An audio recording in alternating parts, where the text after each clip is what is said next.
ભાવનગર શહેરના કરચલિયા પર આ વિસ્તારમાં આવેલા રૂખડિયા હનુમાન મંદિર પાસે રહેતા બોહિત નરેશ રેબાણી નામના શ્રમજીવી યુવાનની પૈસા લેવડ દેવડ મામલે તેના જ 4 મિત્રોએ છરીના ઘા મારી હત્યા કરી હતી। આ અંગે ગંગાજળિયા પોલીસ સ્ટેશનમાં ફરિયાદ દાખલ થઈ હતી, જેમાં પોલીસે 4 શખ્સોને ઝડપી લીધા હતા। એક આરોપીનું ગઈકાલે રિકન્સ્ટ્રક્શન કરવામાં આવ્યું હતું, જ્યારે આજે વધુ 3 આરોપીનું રિકન્સ્ટ્રક્શન કરવામાં આવ્યું હતું। રિકન્સ્ટ્રક્શન વેળાએ લોકોના ટોળે ટોળા ઉમટી પડ્યા હતા। કરચલિયાપરાનો જે રૂખડિયા હનુમાન દાદા જે છે તે મંદિરની આગળ રાતના 11:30 વાગે બધા વચ્ચે માથાકૂટ થાય છે।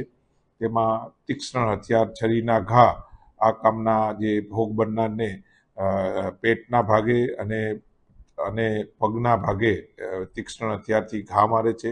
તેનાથી આ મોહિત અને જે છે તેને સર્ટી હોસ્પિટલમાં દાખલ કરવામાં આવેલા છે અને સારવાર દરમિયાન તેમનું મૃત્યુ થતાં ગંગાજળિયા પોલીસ સ્ટેશનમાં ખૂનનો ગુનો દાખલ થયેલો।